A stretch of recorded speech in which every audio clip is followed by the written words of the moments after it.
Thank you very much for coming. For some of you, you're well aware that this has been a couple of years in the making. We started planning in 2019, but due to COVID circumstances, we had to push back a couple of years. So we are very happy to have this event and have you here with us. And we're going to get it started with Ruut Veenhoven, truly one of the fathers of happiness. So it's a great place to start. If you have any questions kind of generally about the conference, you can find myself, Kelsey O'Connor, or others of the organizers, including the hostesses running around. So please feel free to stop us if you have a question. Most of the information should be in the program, but again, please feel free to stop us. And I think with that, I'll just go ahead and get started right away with an introduction to Ruut Veenhoven. So I think many of you already know who he is, and that's why you're here now. But for those of you who don't know very well, Ruut Veenhoven is the Emeritus Professor of Social Conditions for Human Happiness at Erasmus University Rotterdam and Extraordinary Professor at Northwest University in South Africa. Undoubtedly, you'll know him as one of the pioneers of happiness studies. In 1984, he earned his doctorate writing the dissertation Conditions of Happiness, which synthesized the results of 245 empirical studies on happiness. At the time, it was the most complete study, as you can imagine. In the 1980s, there weren't that many, but 245 is already a bit surprising to me. And since he's just built on this, on that basis, he developed the World Database of Happiness, which we're going to hear about in quite a bit of detail now. And it now covers over 40,000 research findings and based on more than 15,000 publications. And as we'll see, this database is searchable. It's made to be used by us. And he wants us to use it. So we're going to learn a little bit more about how to do that now. He's also the founding editor of the Journal of Happiness Studies, really the premier journal of happiness. So I'm really pleased to have him here. I would say more, but I think, again, you know quite a bit about him already. So with that, I'll just pass it over to you, Ruut.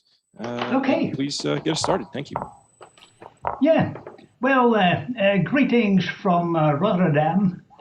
It's a pity I cannot be in Luxembourg, but I hope to see many of you next year at the ISQOS conference, which will be in Rotterdam.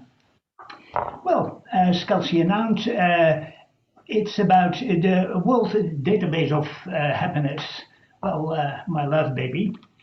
And what I want to do now is just give an introduction, why it is and how it works. And after we can search the database if you have questions and want to know whether it is, for instance, an empirical study on the relationship between happiness and shoe size. Well, then we check in the database whether that exists. Okay, let us start with the overview. And the first question is why do we need such a thing as a findings archive? Then next, what is the technique of a findings archive? And why do we do it? We do it to facilitate research synthesis. And I will give an example of a research synthesis of empirical findings on the effects on happiness of policy.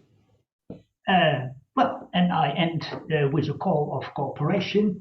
This is a big project, too big for one person, and cooperation is welcomed, and I will explain how that could work.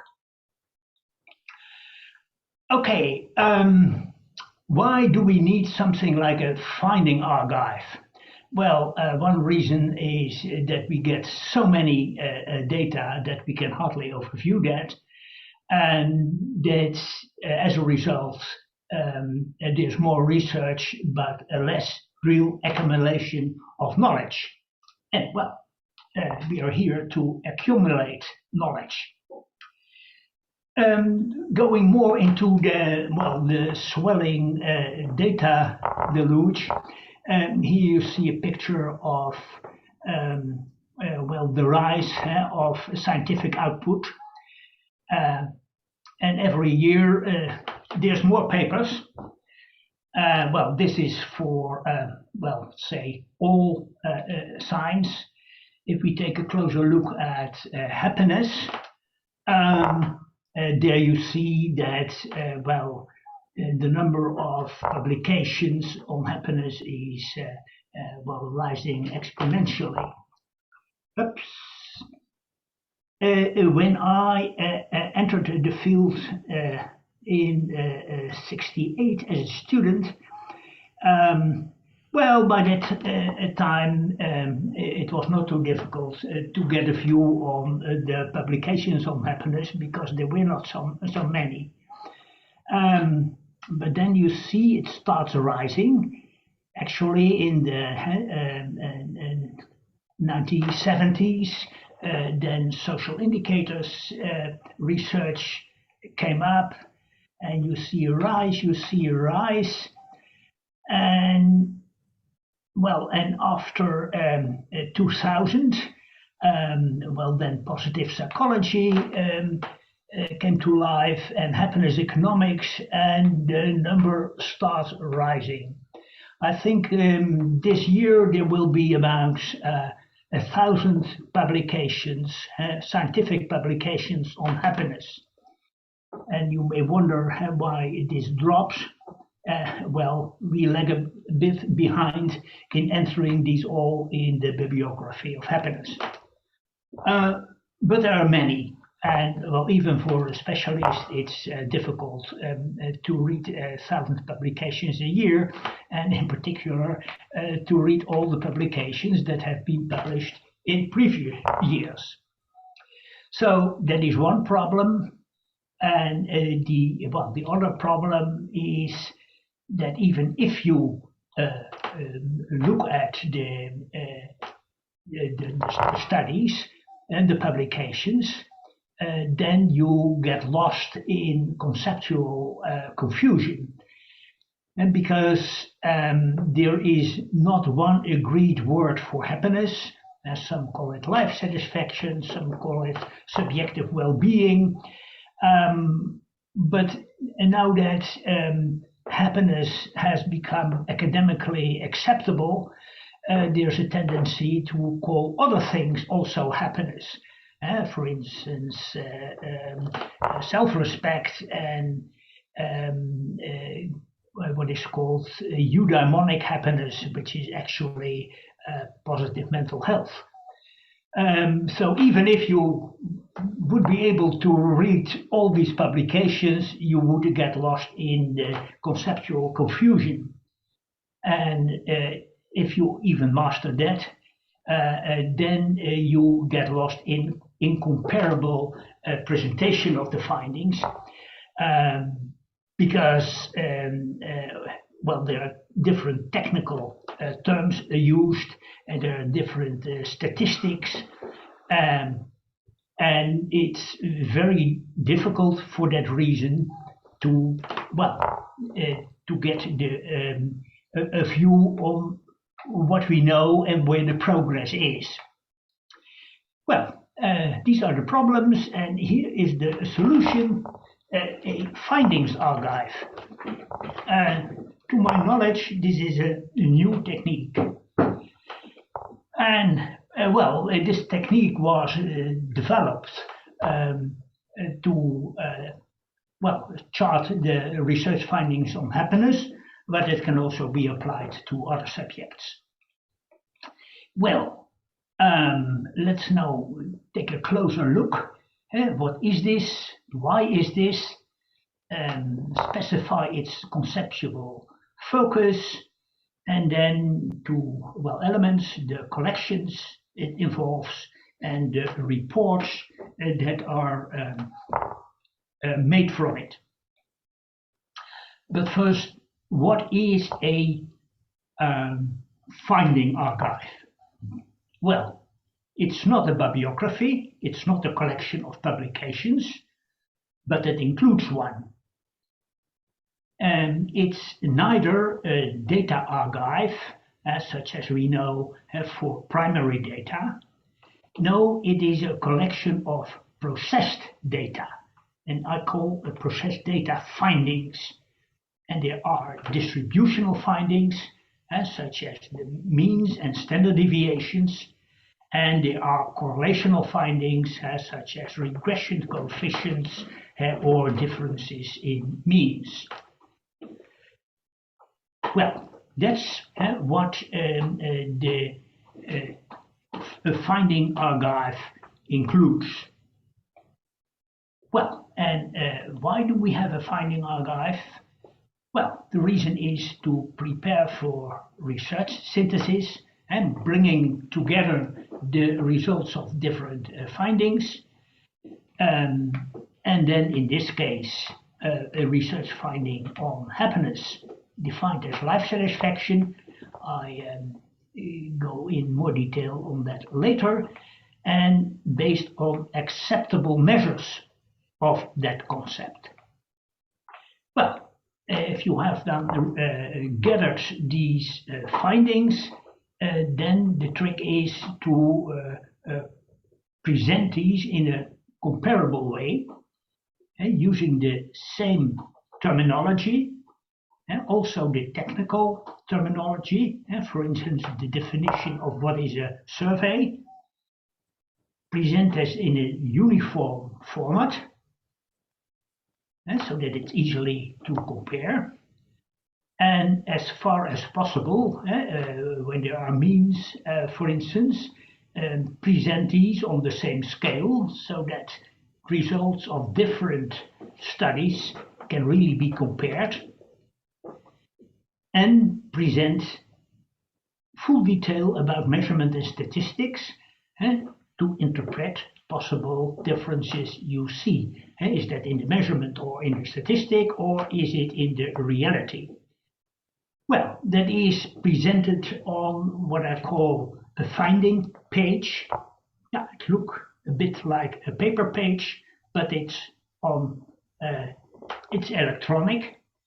And well, the World Database of Happiness consists now about some 40,000 electronic finding pages, and these are available on the internet.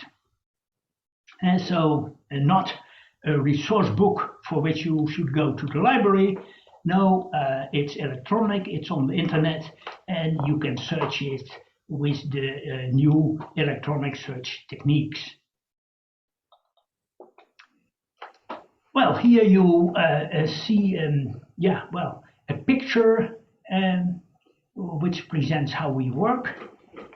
Well, we start with the research literature on subjective well-being. Well, that is a wide literature, so a lot of people in this team gather a literature which we then select on concept. As I said, not everything called subjective well-being is happiness in the sense of life satisfaction. So we select on concept and say that this year there are about 3,000 publications on subjective well-being, and only 1,000 is really about happiness in our definition. Well, and these findings are stored in the bibliography, the publications.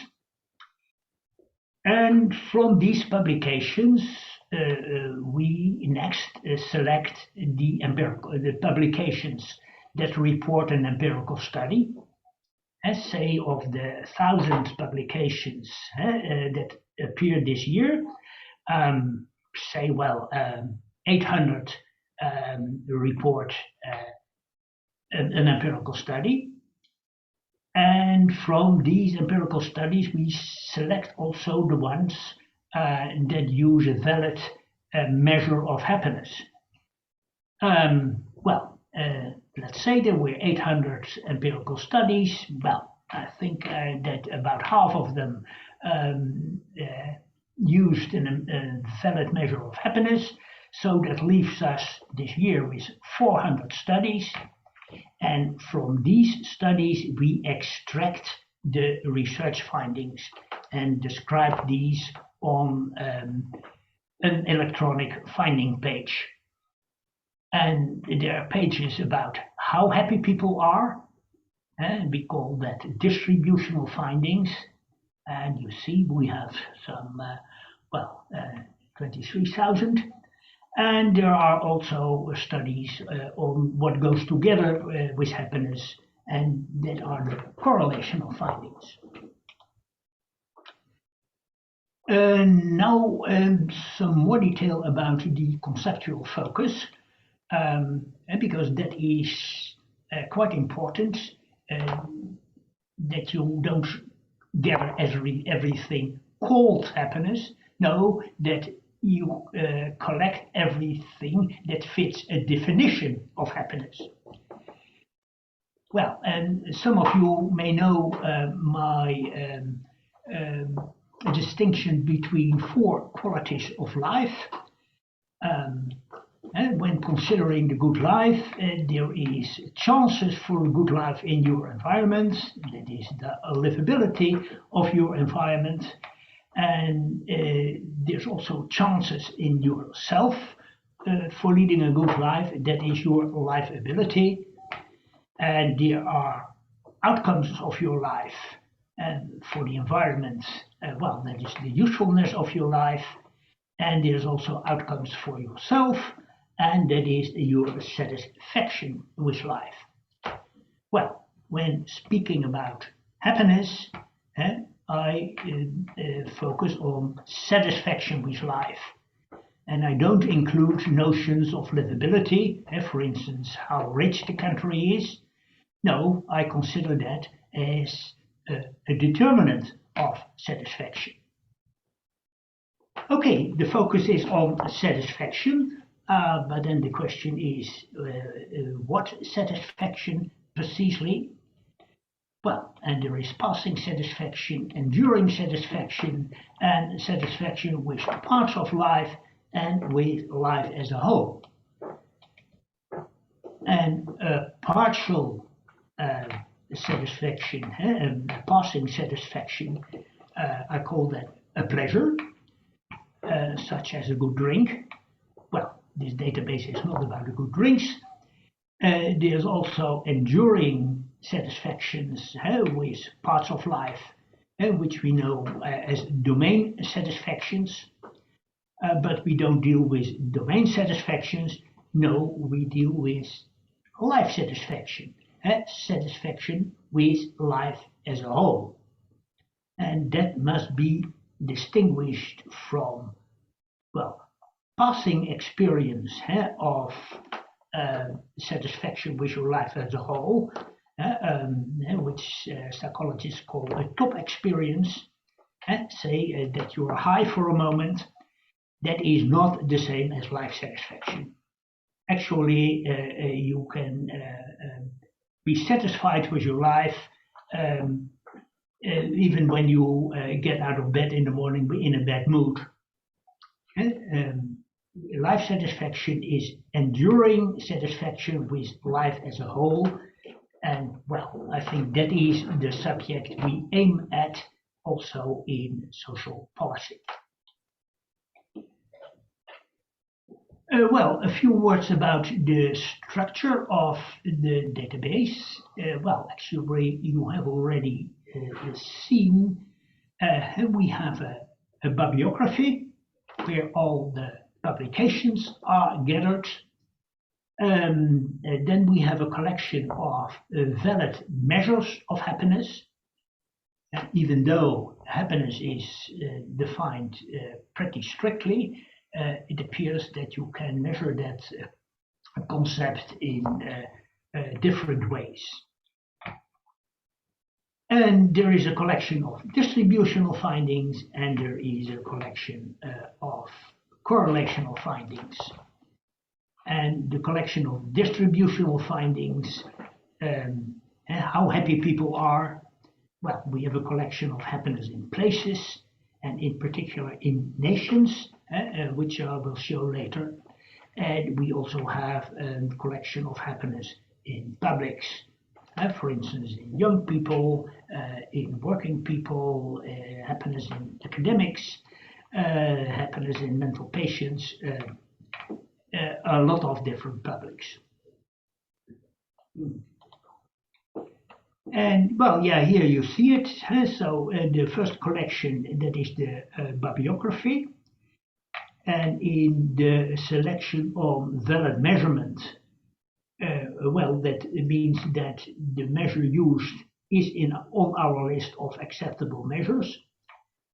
And here is the collection of distributional findings, and here is the collection of correlational findings.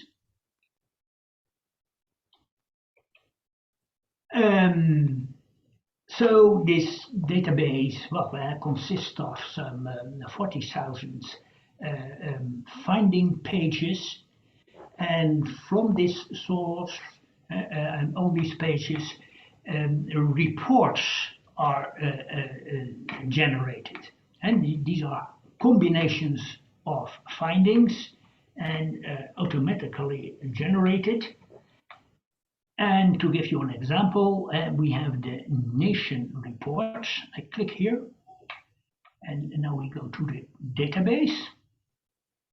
Yes, and here you see a map of the world. And in all countries where you see some color, sorry to interrupt. We don't actually see the link, so I think it may be on your other monitor. Okay, yeah, I see it, but then, well, I stop share, you may have to do, I well, you share can, again.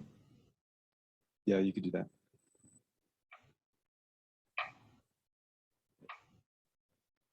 Now you see the world map of happiness? Yes, we have it now. Yeah.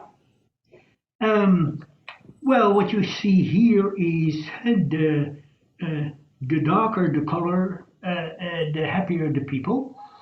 And you see also, well, white spots. So in Greenland, it was apparently too cold for interviewers to go there. In Cuba, well, the communist regime provides a good life for everybody, so no reason to do happiness research. And likewise in North Korea. But in almost all other countries of the world, we have data on the last 10-year period. Well, and then you see that people are pretty happy in Scandinavia, and the most happy in Denmark, and well, in Canada they're also pretty happy. And in Europe, the more south you go, the less happy people are. Well, in Netherlands, still pretty happy. Can I click Luxembourg here? Well, it's too small. France, you see the French, even though it's a beautiful country, the French are less happy than the Danes, more than 1 point. And if you cross the Mediterranean, well, then you see a lot of misery. And in Tanzania, that is almost at the bottom. And well, if you want to know more about these countries, let me go to Luxembourg, where you are now. Now Luxembourg. And here we have the country report for Luxembourg. And you see, well, they're pretty happy and they remain, well, equally happy. There is, well, a tendency up here and then it goes down. And here you see the COVID dip. The dip that we see in almost all countries. Well, these are the, well, this just some of the distributional findings. If you want to have a look at all distributional findings we have on Luxembourg, you click here. And there you see an overview of, well, the different questions ever used in Luxembourg. Well, most start in the 1970s. And you see how the mean is on the original scale and how the mean is on transformed scale from 0 to 10. And you see that for a lot of different measures. And well, if you want to have a good look at the trend over time, you take the question that has been used most, and that was the question that you saw in the above trend line, data from the Euro Barometer survey. But there is more, and other questions. Here are the questions from the European Social Survey. And here we have questions on effect balance, which come from the Gallup World Poll. So you have access to full detail about distributional findings, in this case in Luxembourg.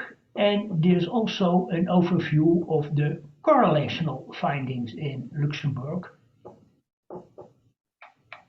And you see that in Luxembourg, for instance, there are 3 studies on the relationship between happiness and age. And in the whole collection, there are some 1,000. But if you want to know whether, well, elderly people are relatively happy in Luxembourg, well, then you can compare with other countries because there's a lot of findings there. And if you go through this list, then you see that, well, there are pretty many findings. Well, here we have a finding on possessions.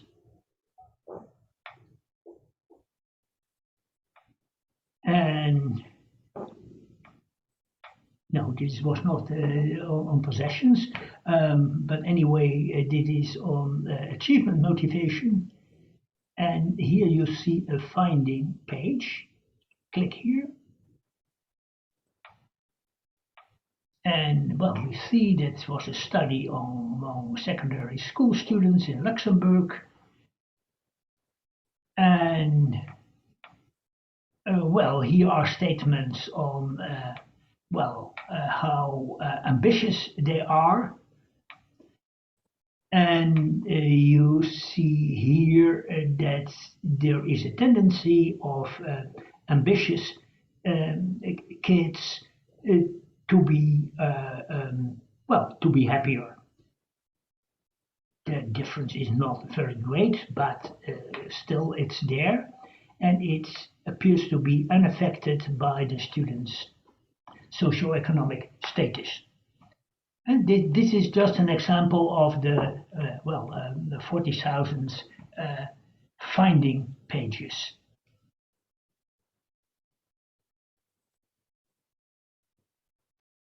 I go back.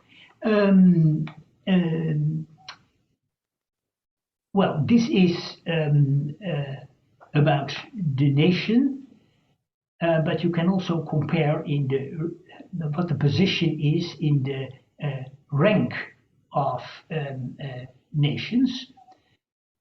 Luxembourg scores on average happiness 7.6.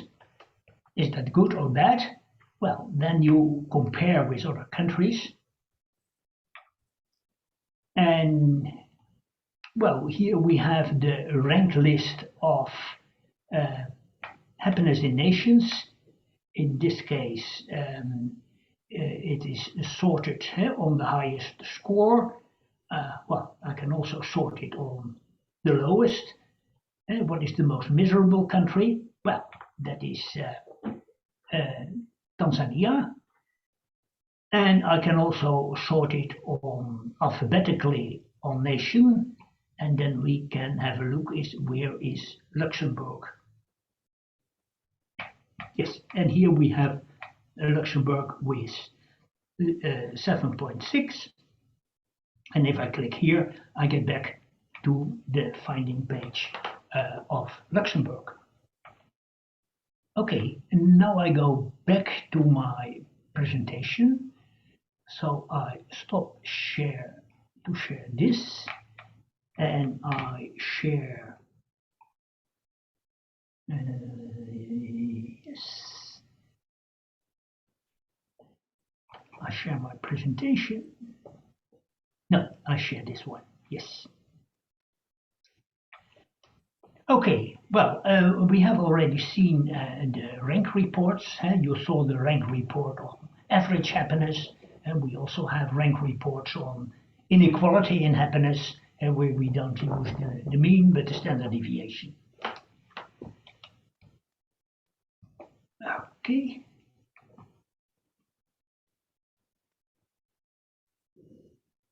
Okay, well, how can we use this source in research synthesis? Well, you can use it for the usual narrative literature review, in which you tell, well, there have been so many studies, and this study found this, and that study found that. At least this provides a good overview to start, already selected on conceptual focus. But you can also use it as an input for quantitative meta-analysis. And well, you can do that because the findings we have are already pretty homogeneous. And well, a lot of the statistics are comparable. For instance, we have a lot with zero order correlation coefficients. Well, and these are easily used in meta-analysis. But another option here is that we, in the text of a literature review or a meta-analysis, we can link to the finding pages. And because the finding pages you have seen, they have all unique internet address. And you can use that in a report. And I can show that in an example of research synthesis we are doing currently on the effect of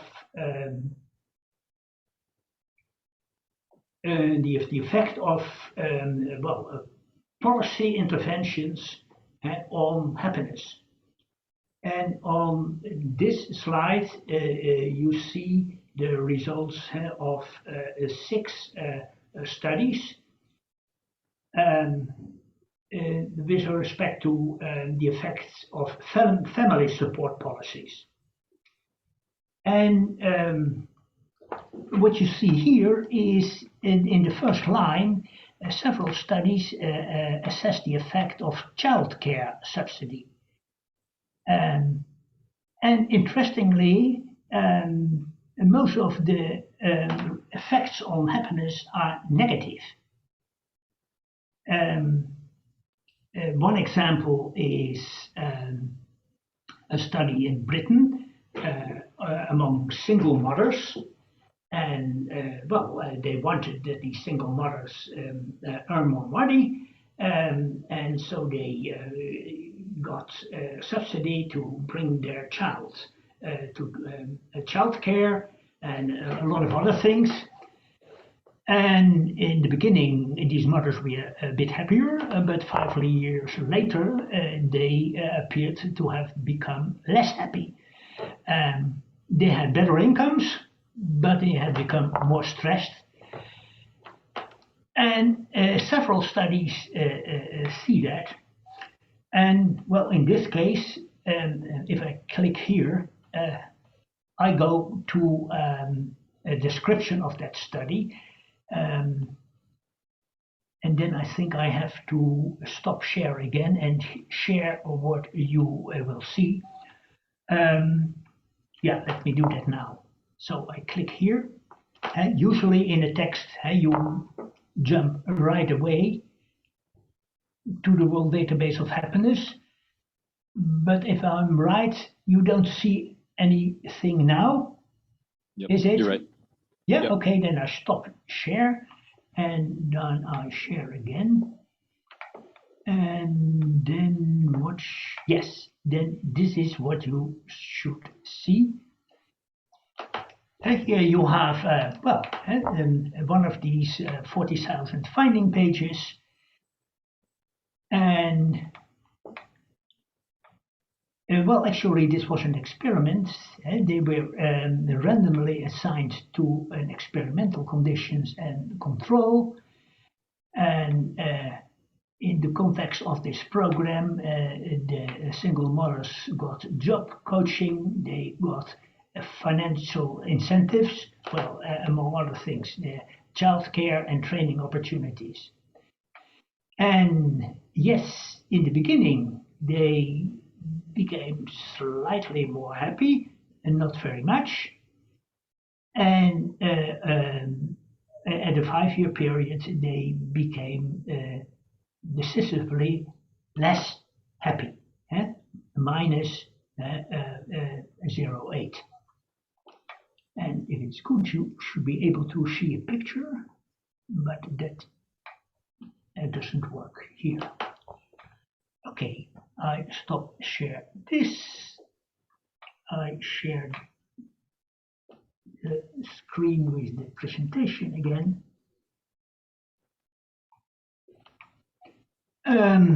There's also a very good experiment in Canada, where in one province in Quebec, a new also better childcare was introduced, and that worked for some, but panned out negatively for others.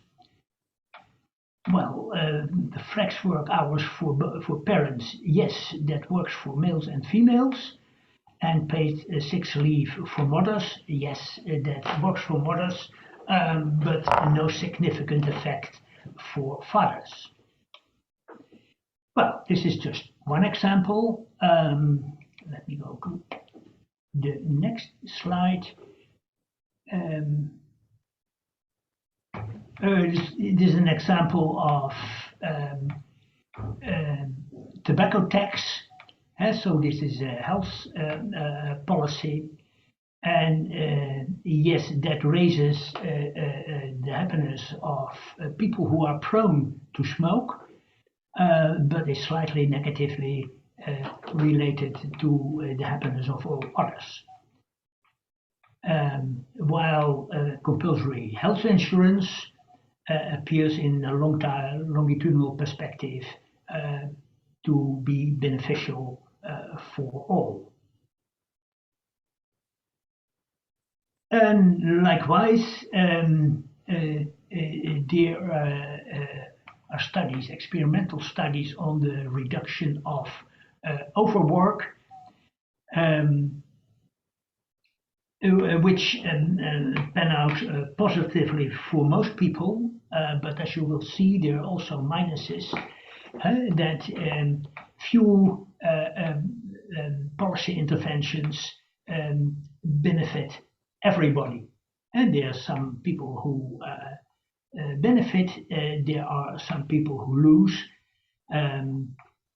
And in this case of work-far, the benefits are significant, while the losses are actually insignificant. Well, we work on this together with two colleagues from Turkey, Serkan Akili and Bekir Selik. Let me see. Well, this is how it works, and this is a big source, and it's impossible for us in Rotterdam to exploit that all. Actually, most of the time we keep the system going. So we are open for cooperation. Well, actually, like in this case of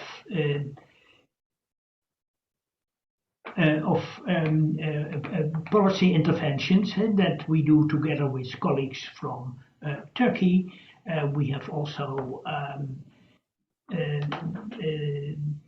cooperation on the effect of private wealth, for instance, with a colleague in Germany. And well, how could you cooperate? The simplest way is to add your work on happiness to the database. Well, that sounds easier than it is, but it's possible. And if you can do it, we can do it for you. At least we can hire someone who does it. And yes, if you have work on happiness, well, it's advisable anyway to have the data entered in the database because there they have a second life. But what's also possible is that you join as an associated researchers. So as the colleagues from Turkey from which you saw the example. And you can be a research associate for your country, for instance. And so we have a research associate for India, for instance, who gathers all the findings on happiness in the country. You can be a research associate for a specific public, such as schools, children, migrants, elderly, and you can be a research associate for a specific subject, for instance, the relationship between happiness and work. And even happiness and work is a big subject. We split it off, one sub-subject being the effects of happiness on productivity at work. And well, we have an intern here. She's there, and she's doing that job at the moment.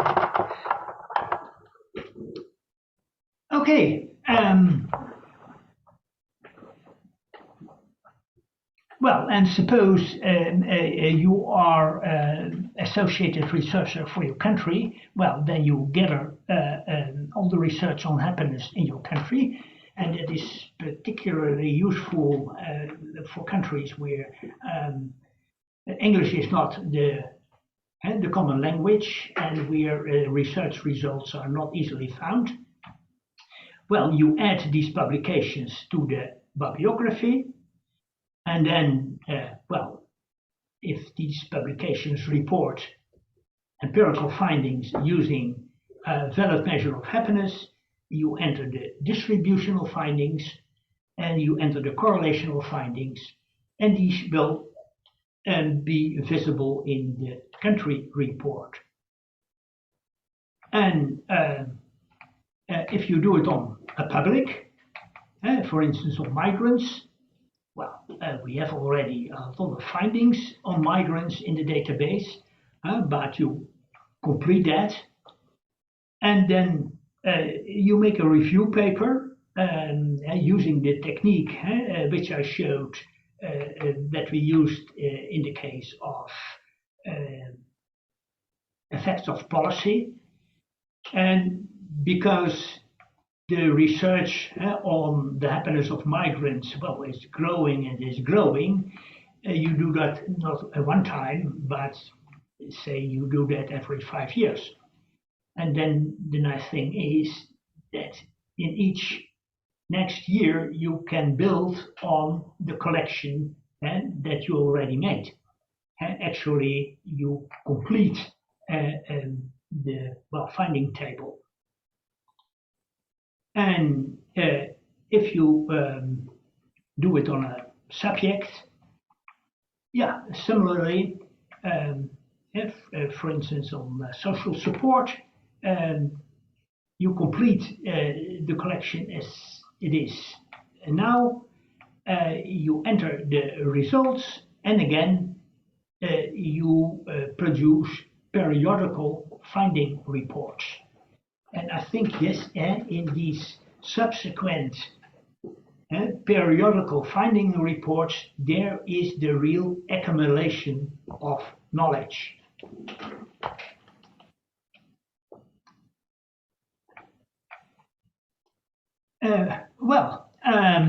That's it. If you now consider to join, you're welcome to contact me either on email or on the telephone. Well, that's it. Back to Kelsey. Thank you very much, Ruut. So thinking of this as a workshop, this is now your opportunity really to take advantage of Ruut being here to answer any questions you might have about how to use the database, also maybe some of its current uses.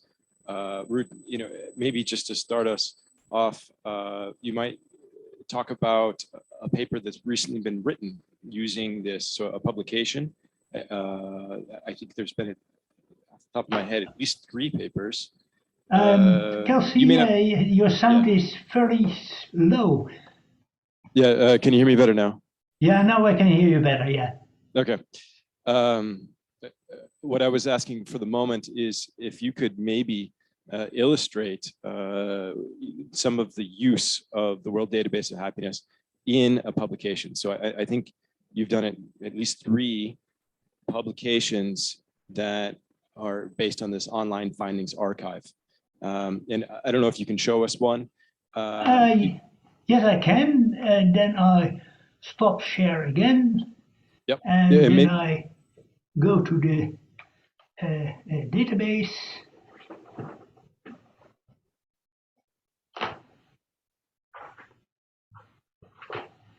Oh, it's lost. I have to start up the database from here and then share. Ah, here it is.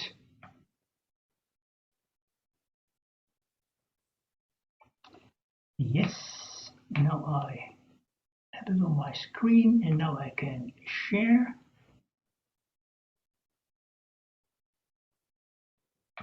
Yes, I go to the start of the database, and if you click here on this database, and then we go down, and here we have uses of the database, and here you see a list of papers we did already using this finding archive. And one of the examples is, will healthy eating make you happier? Healthy eating is good for your health, but some people are afraid that they don't like healthy food and that they will get less happy. Okay, well, let's check. And we have a lot of text, but at the bottom, let me see. Yes, well, here we have an overview of the studies that had a measure of what people eat and a measure of happiness, and well, there are quite a few. And here we have a very simple overview of the effect with plus and minus signs. And here we made a difference between overall happiness and affect balance. Well, does eating fruits and vegetables make you more happy? Well, let's click here. And here again, we have such an electronic finding page. And you see that healthy eating is measured by the question, how many servings of fruits and vegetables do you usually eat per day? Well, and among everybody, there is a positive correlation, and well, equally strong among males and females. But if you control for other health behaviors, then it remains positive, but not significant anymore. Yes. That's quite helpful. One example. Maybe if you, Ruut, if you could, with that example, you have the table at the end with a summary of findings. And then how did you conclude based on this, this summary? So you have, for example, soft drinks were positively associated with happiness, which is surprising to me. I wouldn't consider that, healthy eating. So how do you summarize or bring it all together, the different findings to conclude? When these data behind are very homogeneous, then you can apply the techniques of meta-analysis and compute an average effect size. But mostly, I think it's actually better to have such an overview that you see, well, mostly it's positive, but we have some differences. And in that case, you mentioned the case of sweets. We check here, who are these people? I think there was a study where it was among children. Oh, I think that's this one. Oh no, that's negative.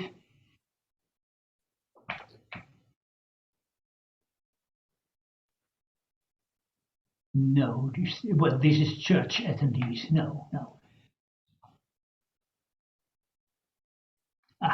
Now I lose the table. I go again to the table. And if you see data that don't fit the pattern, you can easily go back and to say, well, is there something particular with the public? An example that I do know about. By the way, this is cross-sectional, the first table. And more interesting is, of course, longitudinal studies. And in this case, you see a positive relation here with the consumption of fat. Well, that is surprising. Let's see. This is in Russia. And actually, it's done in a very cold place. And in that place, you need more calories than we typically do elsewhere. Okay, here you see also that we included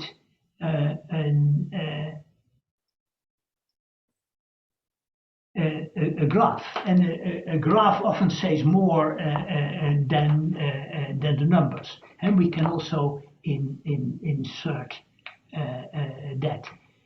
And here you see the correlation over time, and actually the correlation became a bit stronger. This is the example of healthy eating. Let me go to an example which we can quantify a bit better, and that is the effect of happiness trainings. And it is, in positive psychology, there are many trainings called positive psychological interventions, PPIs. And some of these focus on happiness, and we made a synthesis of that research. And in that synthesis, well, I go down in the paper.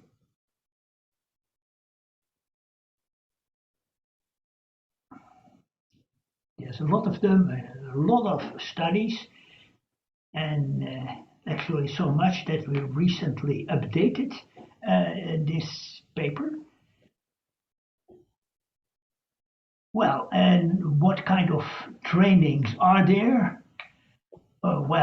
There's the training and the best possible self-exercise, and what could I make better in my life? Cognitive reframing, seeing the glass half full rather than empty, comparing with similar people, a lot, just enlightened about happiness, actually a kind of course on happiness, and there's goal-setting training, a lot of trainings. And then the question is, do these work? And well, here we looked mostly at longitudinal studies before and after the training, and some of them comparing with a control group. And just at first sight, you see that most of these trainings work out positively. There are exceptions, minus, but you see a lot of pluses. That is the first you see. But what you would want to know, okay, plus, but how much plus? And then for about half of the studies, we could compute an effect size. That is, in this case, how much you gain after the training in a percentage of the scale range of happiness. For instance, on a 10-point scale, if you go from 6 to 7, that would be a 10% gain. And you see there are substantial gains sometimes, 13%, 11%, but in this case, actually these got less happy. In this case, because the control group got happier, because the intervention they got was also effective and actually more effective. You see a lot of numbers, but the nice thing is that these numbers can be summarized, and that you can estimate the mean effect, and the mean change. If you look at the different studies. I go back to the top that you see here. We have post-intervention and after follow-up. And similarly, when there is a comparison with a control group, you see that, the mean change is pretty high. Right after the intervention and a couple of months later. But the effect is smaller if you compare with a control group. And one of the reasons is that even if you are in a control group, you know that you are waiting for a happiness intervention, and then the waiting room effect sets in. But still, everything is positive. And if you can, the average effect is about 5%, and then these pretty simple interventions yielding a 5% raise of your happiness, that's really worthwhile. Ruut, that's very helpful. I have just a quick clarifying question. So just an example, one was laughter yoga. And I'm wondering, if there's a sample size there that might be kind of small. And I see some numbers in here, for the total observations. No, you don't. Yeah. You don't see the numbers here, but you see it if you go to the page. And you're right, a pretty small number, and of course of a selected group of people willing to believe that laughter yoga will make you happier. So this is not very convincing yet. But still it's a finding and we shouldn't ignore it and just wait for more such findings and see whether they would also work on people who are not self-selected to join such a thing. And the strength is indeed that behind each of these signs or numbers in the table is full detail in the finding page. This brings me to another question. From the World Database of Happiness website, is there a way we can get to trainings or interventions findings?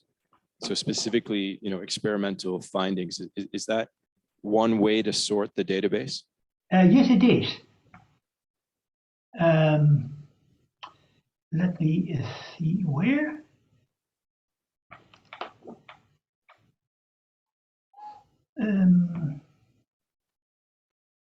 Yes. Let I go here. And then we go to the search for the correlational findings. And there we have findings by methodology.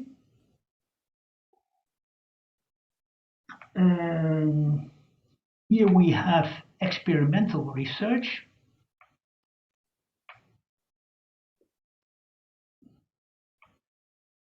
Yes, I want to have experimental. And here you see that there are 176 findings, pages.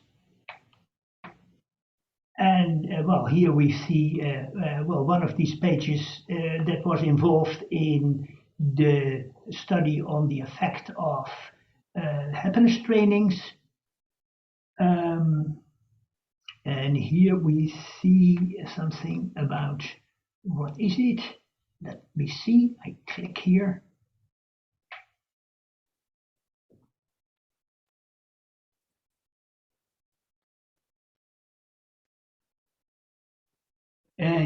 This is not a real experiment, unless you call it a natural experiment. Guys who were already employed and not yet employed. This is great, Ruut. I'm going to come back to your website, definitely starting my next paper.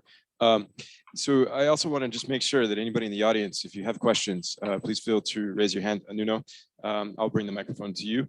And we'll continue. I have more questions later, but we'll start off with the audience now. Here's Nuno. Thank you. Thank you, Ruut, for your presentation and this conference. I would like to do 3 questions. The first one has to do with you mentioned the existence of a conceptual confusion between several terms. Do you think this is good? This is bad? How the way to solve this situation? And it seems that the conceptual confusion is accumulating. So I would like to know what you think about that. The second question has to do with... maybe I answer the first question because otherwise I forget. That is simple. I go back to the first page. We gather a lot of publications, say 3,000 this year, We read them all. Well, not everything, but we focus, is it really about happiness? Now, most of them are not really about happiness in our definition, so we throw these away and then select only the ones that are about happiness in the sense of life satisfaction. Does that answer your question? Oh, yes. Okay, thank you. It's a lot of work, I can tell you. The second question has to do with you talk about distributional findings and correlation findings. I don't know if you think that it will be important also to think about what are the factors that explain happiness. That's different from correlational findings. Yeah, well, correlation is not an explanation, because the correlation can be driven by an effect of happiness or of the correlated variable. But having correlational findings is at least useful to identify causes. Okay, thank you.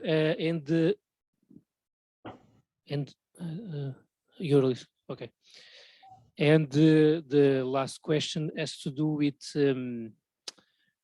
policy of well-being and the methods that we could mobilize. Do you think that the mobilization of the quantitative data, the qualitative data about happiness could be a way to improve democracy and to get some space to people could express what they really think about it's important for them, and on that basis to build solid policies of well-being that are all interconnected with the need to strengthen democracies? I don't think that the correlates really express what people want,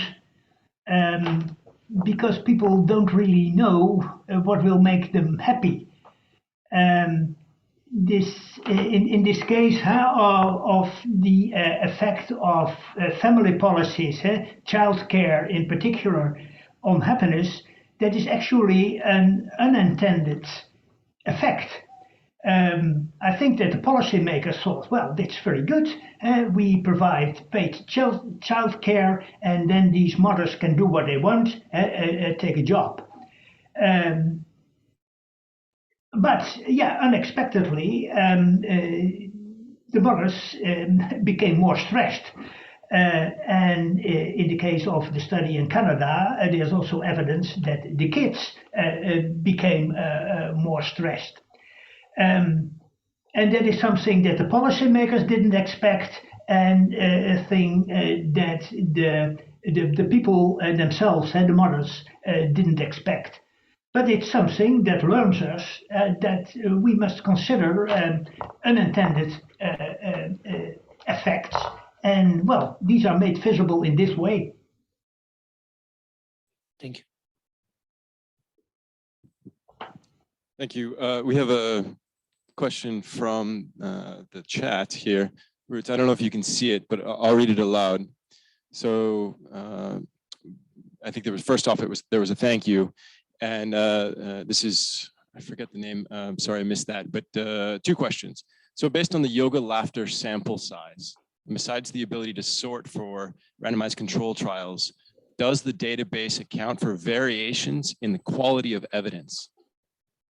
Yes, that's a good question, and we decided not to do, because the quality requirements differ very much across situations and subjects. So what we do is we accept everything that is an empirical study using a valid measure of happiness. And we take care that there is detail about the methodology. so that in each case, in each research synthesis, you can judge, well, what are the strongest and more weaker studies, and take that into account in your conclusions. Yes, that's quite clear. Related question from her is gray literature included? Yes, gray literature is included, and perfusively. One reason is that in gray literature you find often more data than in the published articles, because journals set limits to the number of pages. But also we have seen that there is a publication bias, and in particular that unexpected results are not published, and because reviewers don't believe it. And these studies, you find them in gray papers and in the appendices of dissertations. Thank you. That's helpful. Yeah. Okay.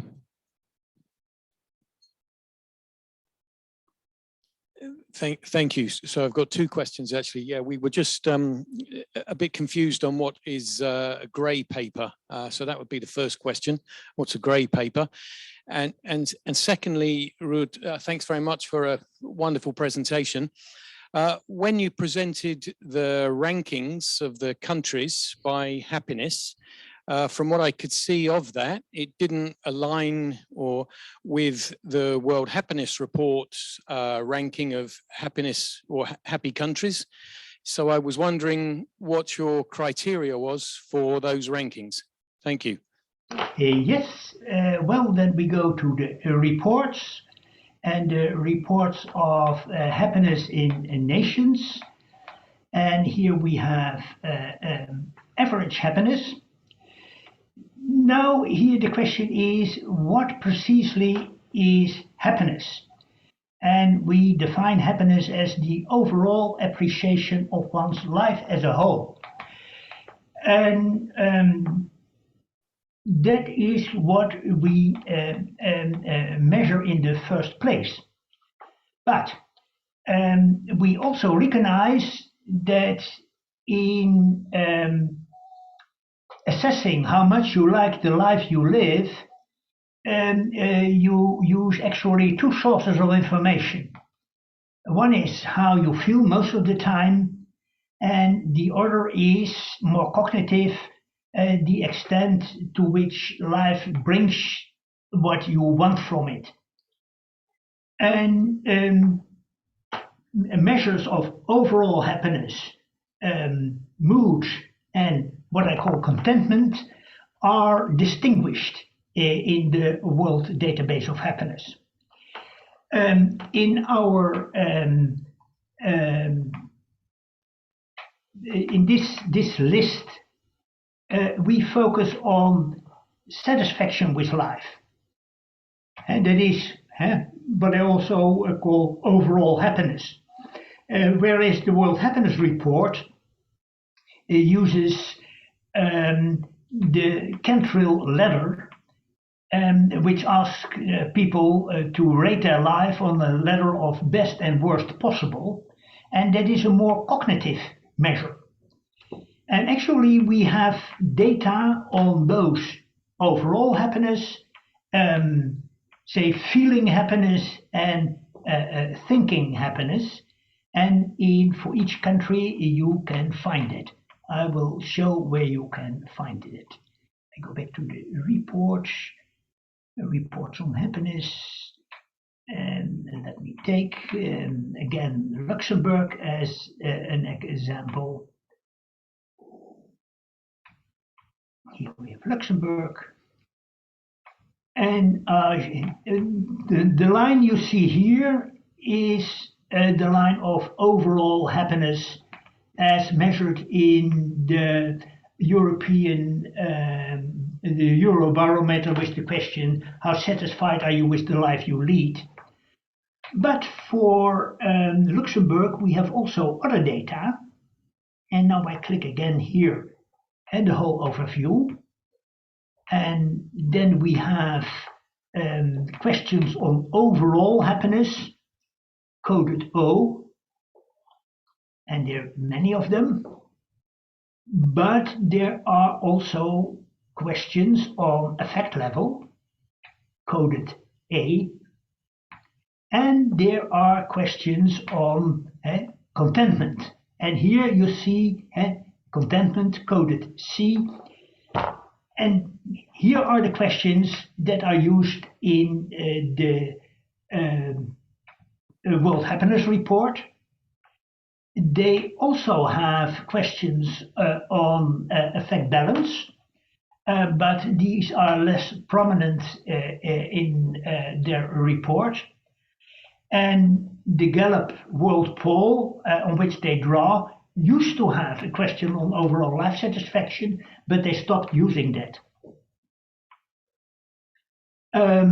We focus on questions on overall life satisfaction, expressed on a scale from 0 to 10.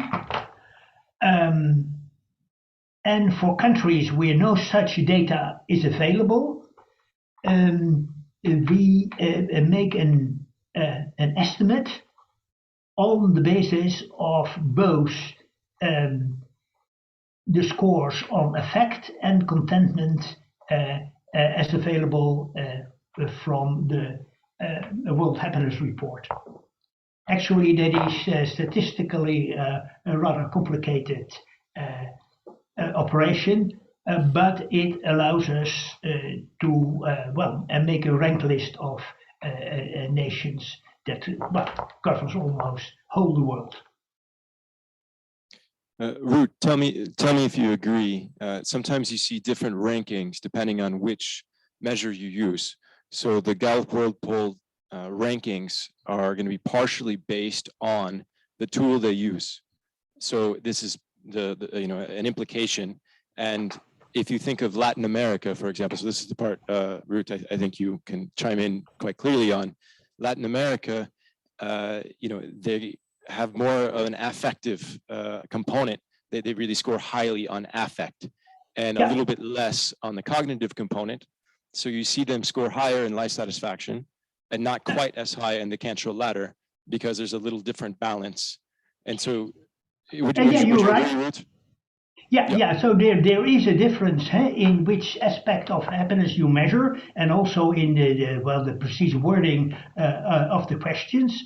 And we built our system in that way that you can identify these differences.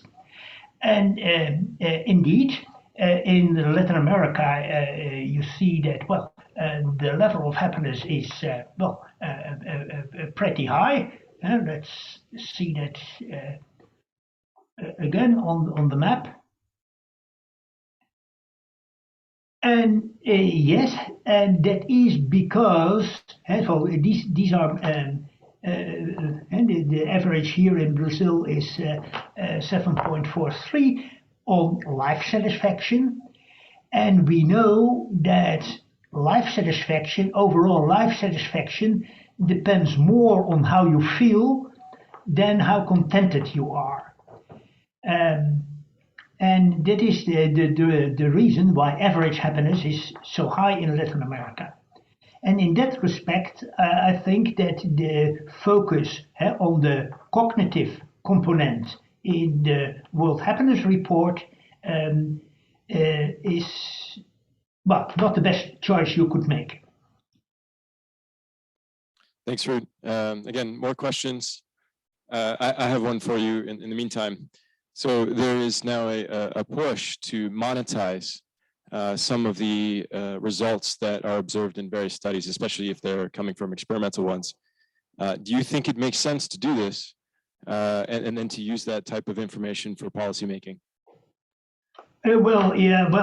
Monetarization, that is, computing the equivalent in money of, say, a difference of 1 point in happiness. I think it's insightful, but only insightful within the context of a country. And because the correlation between income and happiness is pretty weak in rich countries, you get enormous amounts if you monetize the income equivalent of 1 point happiness. But still, it's helpful. Okay, yeah, that's helpful. Anybody else? Questions? I had another one for you, Ruut. Maybe I take some advantages here being the chair. So I think that some of these effects can change over time. You showed us one for Russia where there was a graph. So there was a correlational relationship, and you showed it change over time. Was that did I understand that figure correctly? Can you show correlational changes changing over time? Automatically I have the change in the distributional findings, such as here. Which country do we have?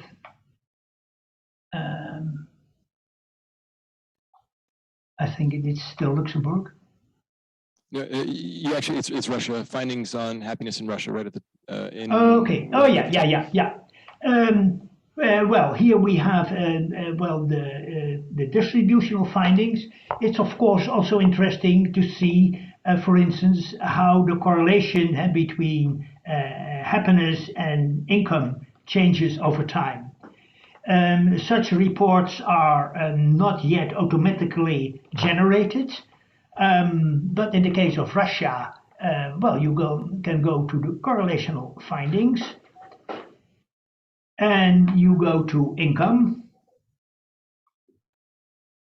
and you see, well, there are 23 findings here, and you can check whether these come from different years, and then make such a picture. And then, of course, you have to look at each of them, whether they are really comparable. And, well, in this case, it's expressed in an odds ratio. And the next one, household income. Yes, this is expressed in a difference in mean. Okay, but they are also expressed in the simple correlation coefficients. Well, I think if you go through that list, then maybe you find more studies that reported the results in a simple correlation coefficient. And if you have enough data, you can see how that changed over time. Okay, yes, thank you. Yep, we have another question from Nuno. We are in a well-being conference. For you, what are the difference between happiness and well-being? Don't you think that happiness could be a concept that it's too much confined to the individual and forget the context, the surrounding environments, the objective conditions of those same individuals? Okay, yes, well, it is a fundamental question, and to answer that question, let me go back to the presentation. So I stop share this. I share again with the presentation. Yes, here it is. I share. And then I go back, yes, here. Well, if we speak about well-being, that is actually another word for quality of life, a good life. And well, then the question is, what is good about the life? Well, as I said, well, you can have chances for a good life, such as being raised by loving parents. And there are outcomes of life. Even if you were raised by loving parents, you can end with an alcohol problem. And there are qualities in your environment and there are qualities in yourself. Well, all these qualities are gathered under well-being. And in my view, that is too much. And you better split well-being, in this case, in 4 qualities of life. And so I make a difference between the livability of the environment and your life ability. And the livability of the environment is typically something that politicians are concerned with. For instance, wealth and safety in the country.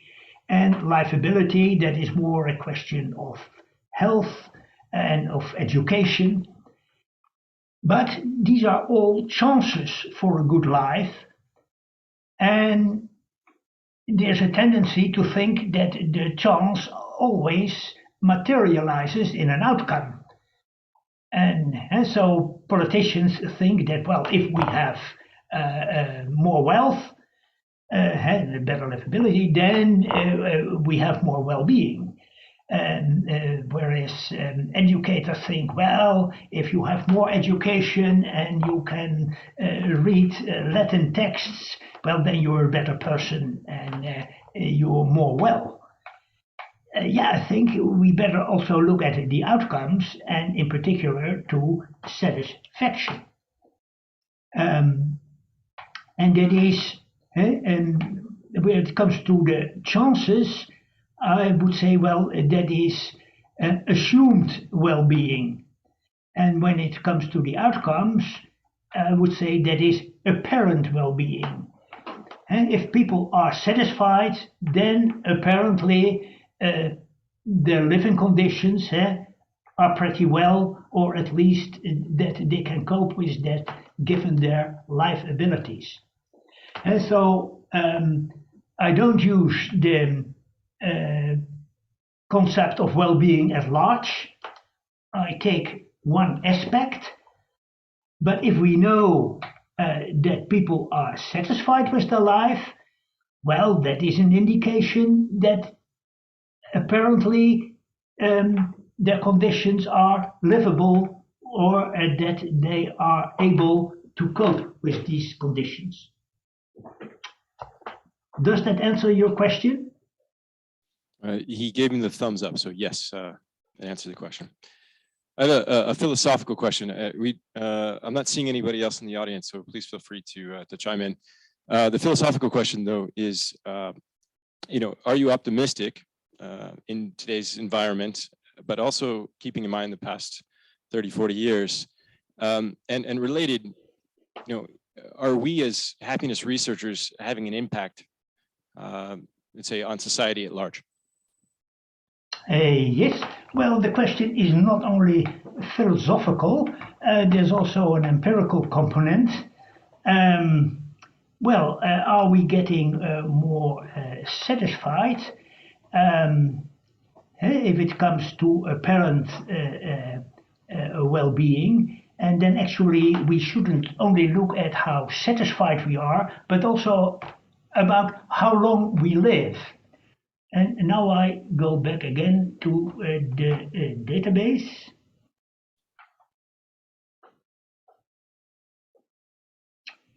And I share. And I go to the reports again. Reports. I go to reports on happiness in nations. Single nation reports. I go again to Luxembourg.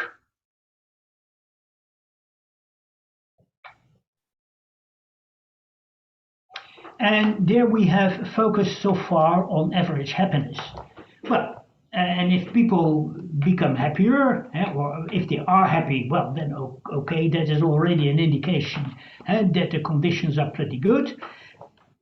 And if they get even happier, then the conditions are getting better. But it's good to look beyond happiness and also look at how long people live.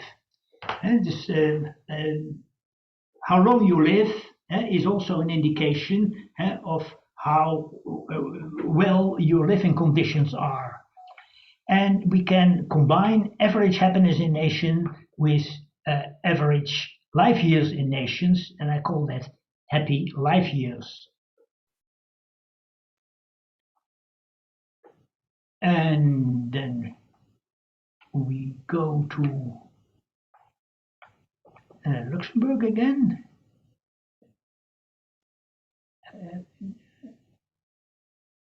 Well, I have France, but that doesn't matter. And here you see that, well, the French happy life years, well, they in the 1953 started at about 6.2, and now they are at 6.666. So they gained over time. And that is typically a pattern that we see almost everywhere. Well, the number of happy life years has increased over the last 50 years. And quite probably it has also increased over the last ages. And I dare to say that we now live longer and happier than ever before in human history. And if you ask me, are you optimistic?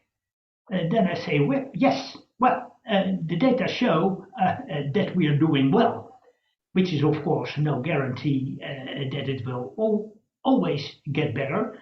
But yes, there is a progress in what I call apparent quality of life.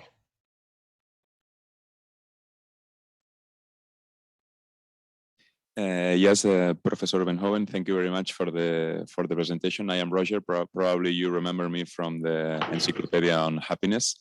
Well, I don't know if you can see me. Well, I can see you, but I wave at you. Okay. No, I just wanted to ask that I know the World Database of Happiness for a lot of years, and I really like because it's a great and impressive work.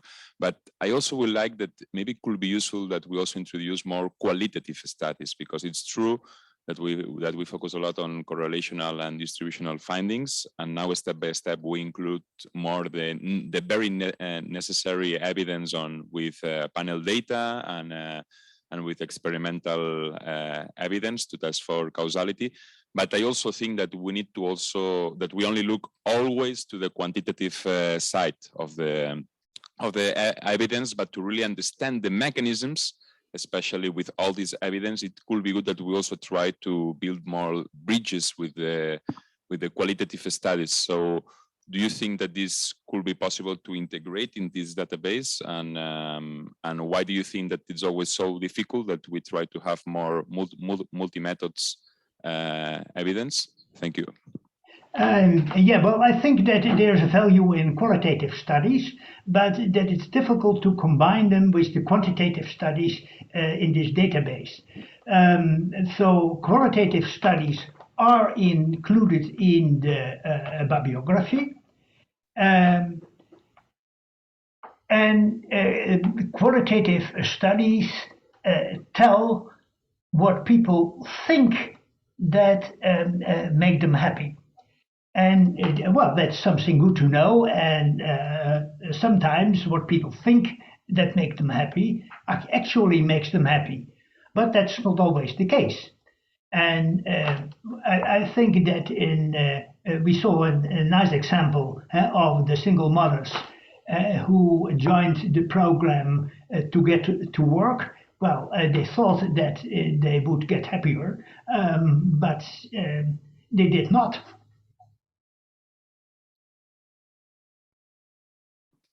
Thanks, Ruut. Great, Chris. Yeah, Christopher. Sorry. Thank you. Thank you for the great talk. I noticed that obviously, given the title of the database, it's on happiness and not on related concepts like eudaimonia or character, virtue. Sometimes people call that like Aristotelian things. But On the other hand, I noticed that there are a lot of aspects of that when looking at studies like optimism, hope, character. These can be predictors that actually come up in your database. So I was just wondering, given that when thinking of these things as predictors of happiness, is that a way of maybe using your database if a researcher wants to look at kind of eudaimonic concepts of well-being? So that could be an easy way maybe of using a database. Do you have any experience or advice on that? I'm just interested because there's a lot of research, on that side of well-being, like Tyler van der Wiele, right? He has this multidimensional measure of well-being, where people, like even in in many studies, I suppose, that are in your database, right? There would be a question on life satisfaction, and there would be a question on all of these other aspects. So is there a way of kind of filtering that in there? Thank you. Yeah, I hope I understood you well, because the mic doesn't come on very good. But I think that your question is, well, can the database also be applied to other concepts, such as notions of eudaimonic happiness, for instance, your self-respect? And the answer is yes. Well, this technique is now applied to happiness, but you can apply the technique also to other issues, for instance, also to voting behavior or to political opinions.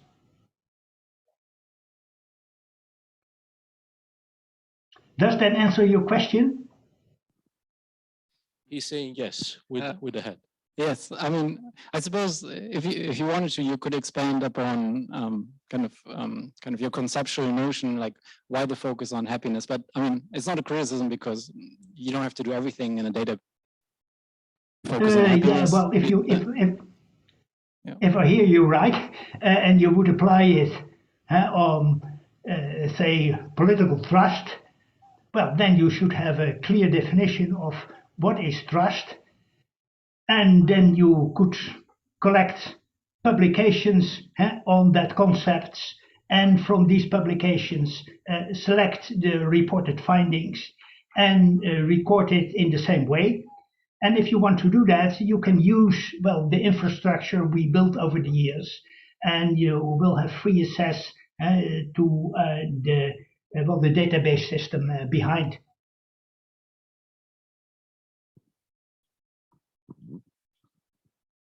Hi, Ruut. Francesco here. You can't see me, but I'm waving at you. Okay.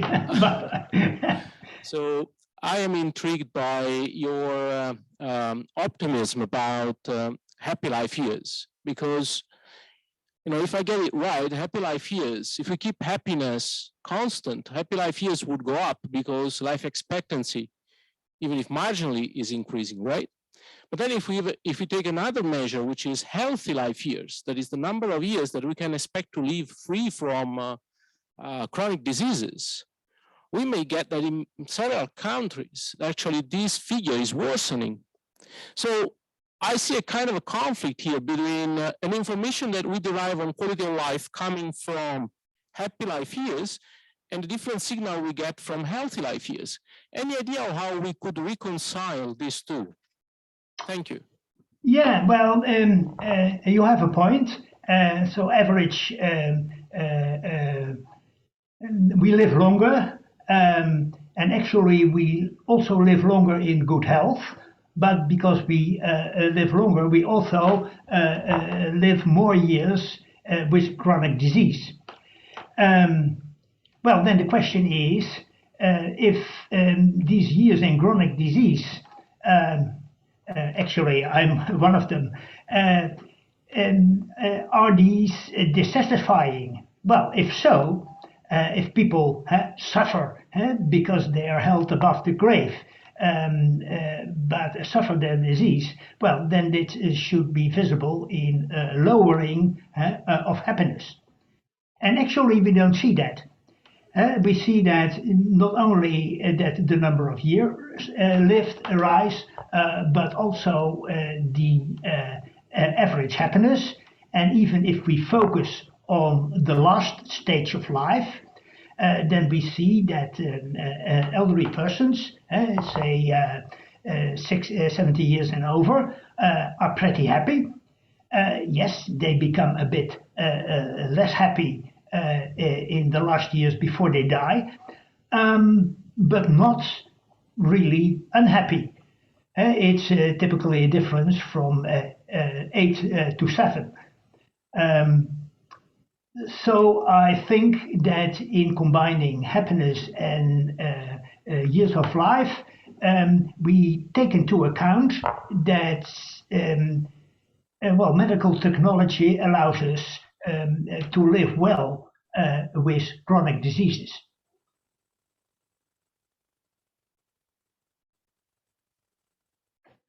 Thank you very much for this really impressive database. And I have a question also related to a previous one about predictors of happiness. So if you speak about correlational findings, is there a possibility to look for findings between these predictors of happiness, for example, between income and health?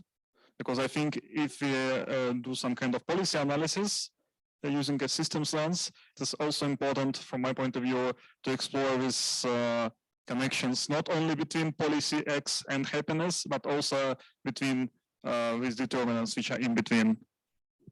I don't hear you too well. Can you repeat your question?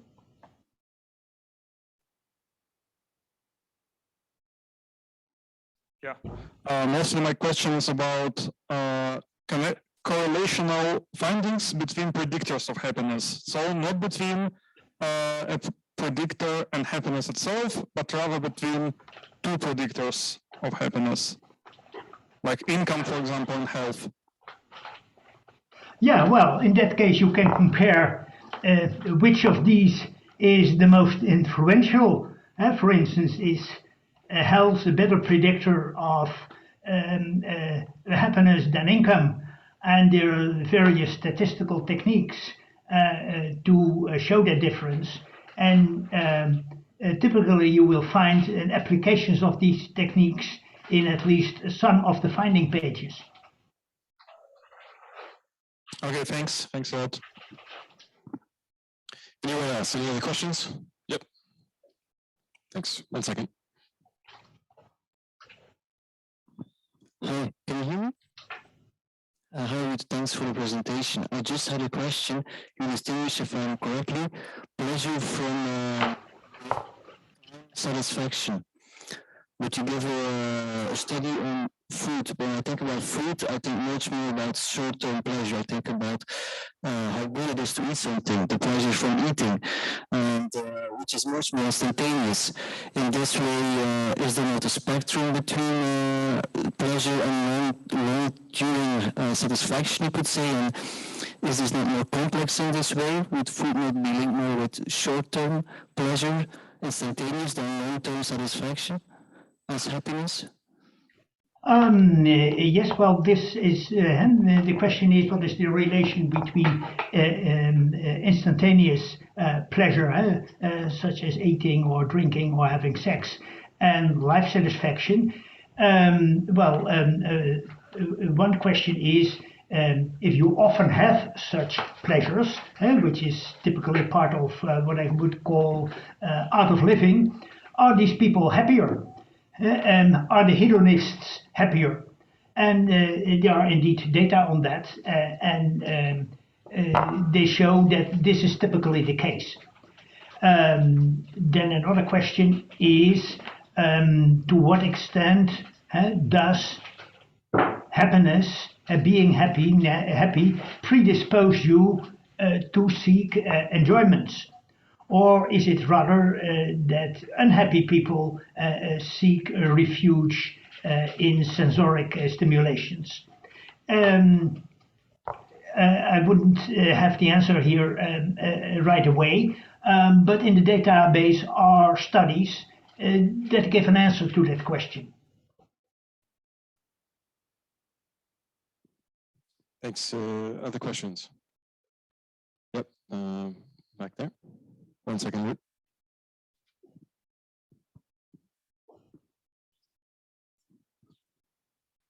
Hello, thank you. It struck me because you repeated several times that people do not really know many times what makes them happy.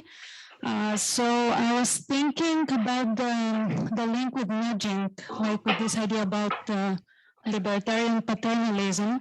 And I was wondering, in your experience, like you have many years of experience in this field, what bridges, or whether you have built some bridges with this let's say, field of policy interventions. Because if happiness analysis can help us, let's say, shed more light on the real weights of different components of life about our well-being.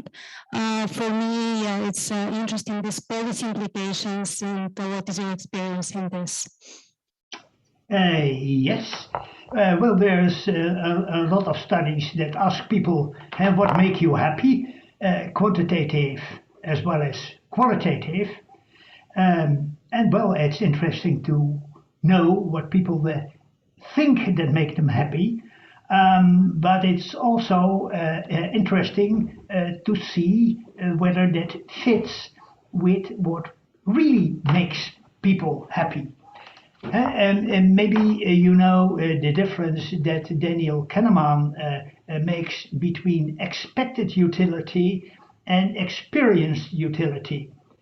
You can expect that buying a bigger house makes you happier, but it can be that once you live in the house, you feel equally miserable as you did in the small house.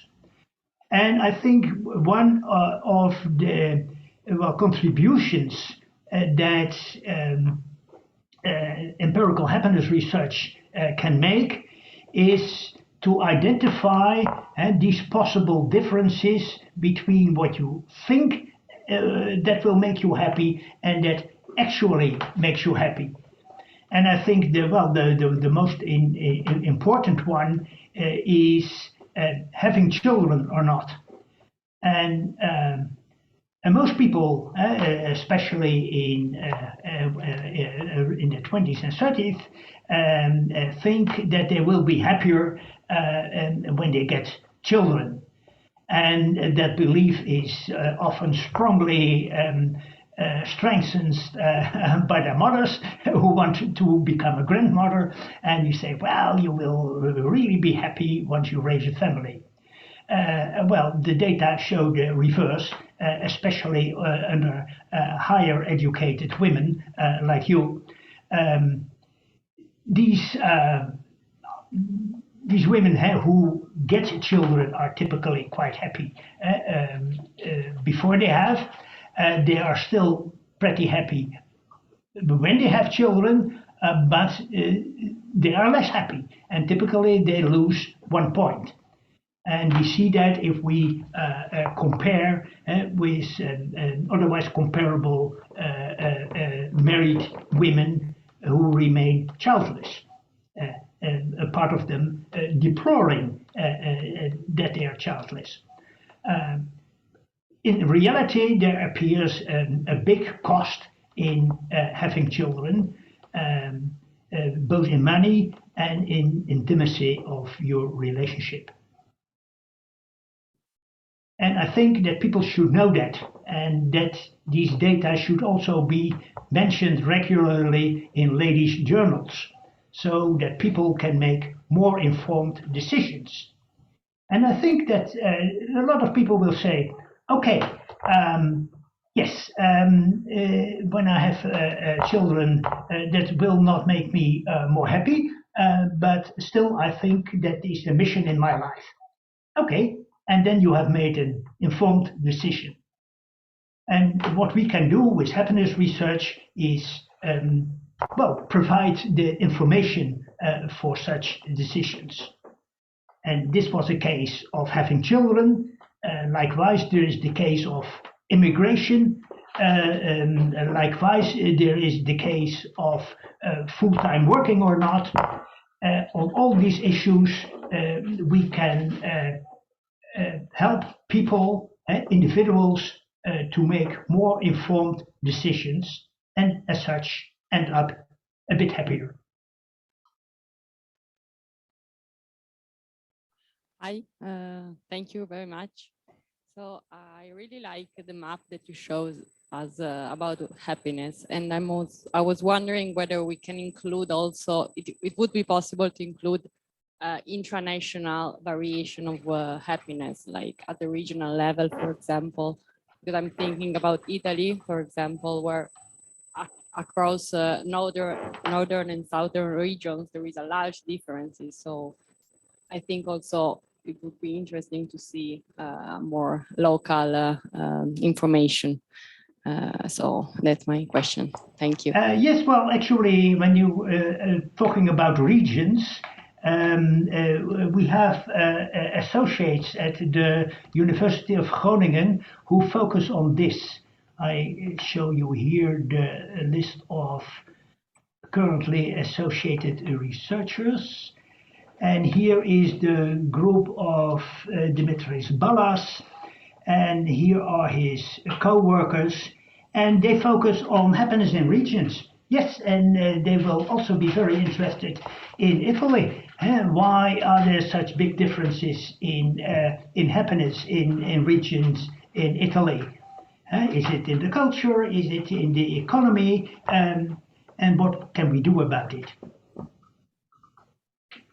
And by the way, this gives you a view of the current list of associates.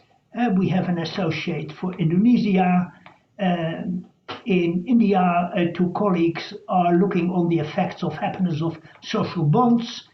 Well, you saw part of what we did on public policy. South Africa, sustainability.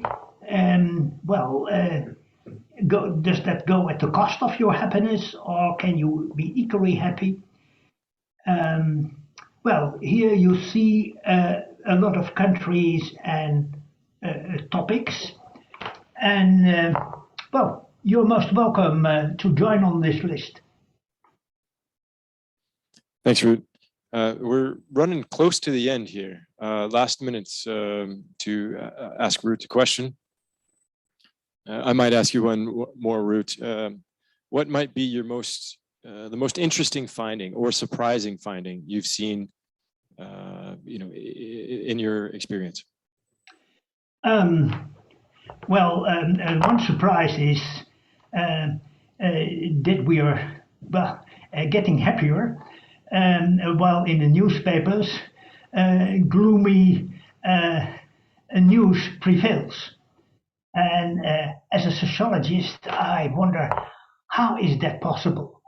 That we live longer and happier than ever in human history, while the public mood, at least in the public discussion, is so negative. And I think one of the answers is that the happier we are, the more vulnerable we become. And because if you score 10, yeah, well, then it can only be less. And typically, humans are more sensitive for loss, for good evolutionary reasons. That's one thing that answers my surprise. The other thing is that I think there's also a good thing in that we focus so much on what's wrong in society. Because when the climate is in the newspapers and when there are action groups to save the earth, then it comes on the political agenda, and then in the end, most of the problems are solved. And I think it's not so bad that we have such a negative and problem-oriented tone in the public media, and that this is better than what happened in the former communist countries and in East Germany, Neues Deutschland, bringing only good news, which actually resulted in the policymakers being blind for the problems and surprised that the regime was overthrown. That's great, Ruut. I appreciate your views. So I think we're going to close. So I'd like to give you an opportunity to say anything you to finish off here. You're, as I mentioned, the first session for this conference. Hopefully you can tune in maybe for some of the keynotes later. But if there's anything else you'd like to say to us, you can't see the audience, but I don't know, there's, let's say 40 people, 35 people here, I think something near there. Any last closing remarks for us? Well, the last closing remark is my email, veenhoven@ese.eur.nl. And if you want to join the project, you are most welcome. Thank you very much, Ruut. I very much appreciate it. And on behalf of the organizers, they appreciate it as well. Audience, I imagine you too. So thank you again. I wave to everybody.